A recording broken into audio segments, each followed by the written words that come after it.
Rut pasalnya yang kedua, ayat yang ke-20 demikian.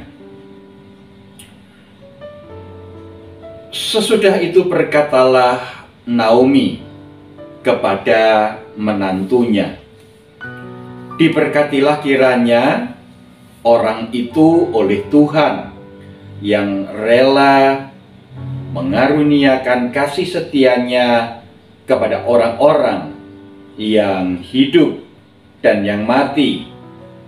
Lagi kata Naomi kepadanya, orang itu kaum kerabat kita.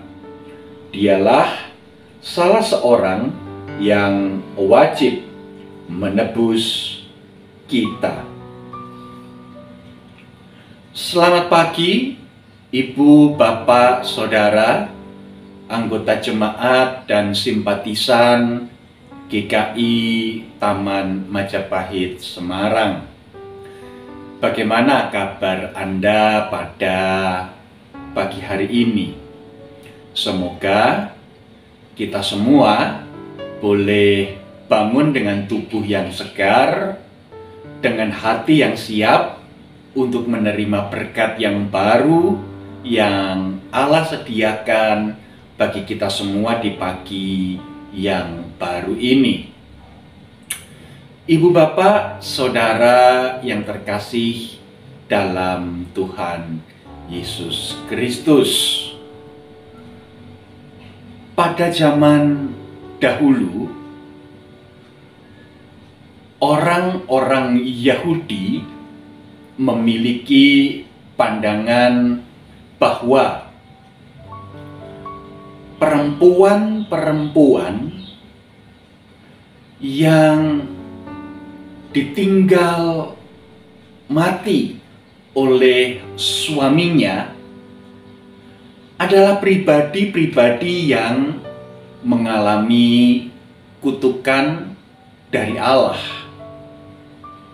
Dan oleh karena itulah mereka yang kita kenal dengan istilah janda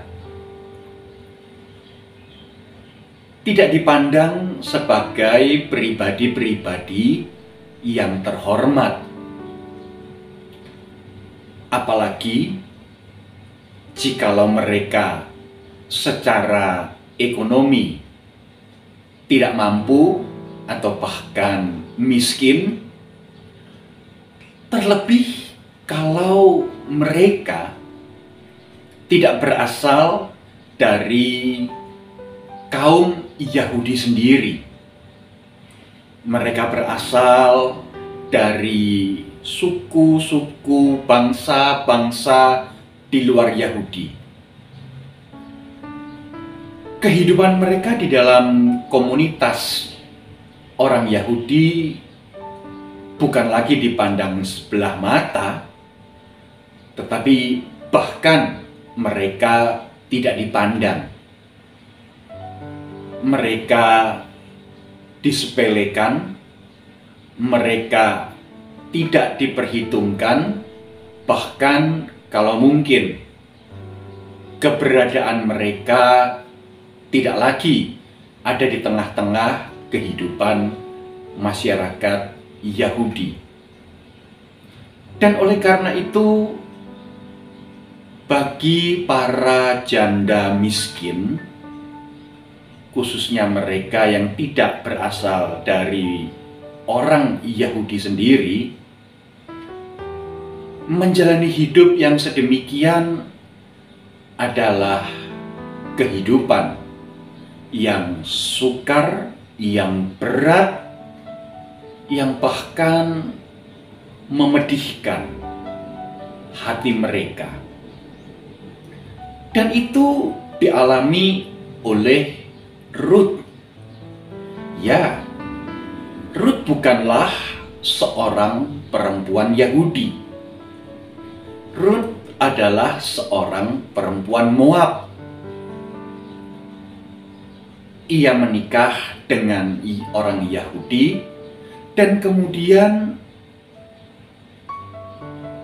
pergi keluar, hijrah ke tempat yang jauh, keluar dari kaum Yahudi, dan kemudian ketika suaminya meninggal, ia betul-betul menjadi seorang yang sebatang kara. Ia hidup bersama dengan Naomi, mertuanya, yang juga adalah seorang janda. Menarik sekali, ibu bapak, saudara yang terkasih dalam Tuhan Yesus Kristus, bahwa Ruth dan Naomi kemudian diizinkan untuk tinggal bersama-sama dengan kaum Yahudi yang dipimpin oleh seorang yang bernama Boas. Dengan situasi yang demikian, kehidupan Ruth dan juga kehidupan Naomi sedikit tertolong.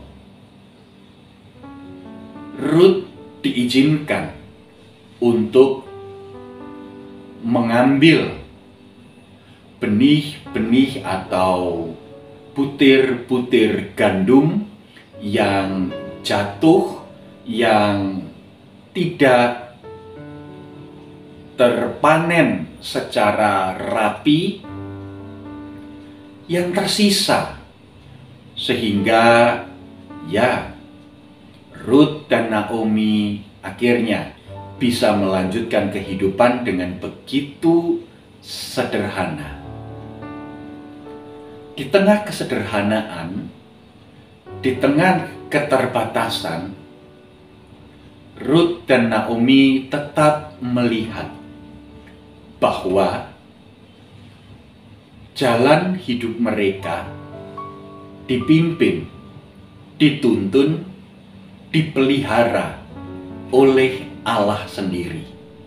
Dan oleh karena itulah Naomi kemudian berkata kepada Ruth, "Diberkatilah kiranya orang itu oleh Tuhan." Baik Naomi maupun Ruth melihat bahwa keberadaan Boas yang mengizinkan Ruth untuk memungut bulir-bulir gandum yang terjatuh bagi orang-orang miskin adalah perpanjangan tangan Tuhan. Dan oleh karena itulah mereka bersyukur kepada Tuhan. Ibu bapak, saudara, anggota jemaat dan simpatisan GKI Taman Majapahit Semarang, kita memiliki tradisi, kita memiliki budaya berkata untungnya. Itu hal yang baik di dalam kebiasaan masyarakat Jawa. Di tengah-tengah keterpurukan, di tengah-tengah masalah, di tengah-tengah pergumulan, masyarakat Jawa masih memiliki kemampuan untuk melihat hal yang baik, hal yang positif. Untungnya, bukankah di situ kita berarti juga diingatkan oleh Tuhan bahwa di tengah situasi dan kondisi yang berat sekalipun, untungnya kita masih bisa mengalami hal-hal yang baik, kita masih bisa belajar, mendapatkan hikmah, hal-hal yang positif. Dan bukankah secara imani kita bisa berkata Tuhan masih hadir, Tuhan masih bekerja, walaupun di tengah pergumulan masalah yang kita hadapi. Hari ini firman Tuhan mengingatkan kita semua. Tidak ada satu peristiwa, tidak ada satu perkara, tidak ada satu situasi dan kondisi sejelek, seberat, seburuk apapun itu di mana Tuhan tidak bekerja, Tuhan tidak berkarya.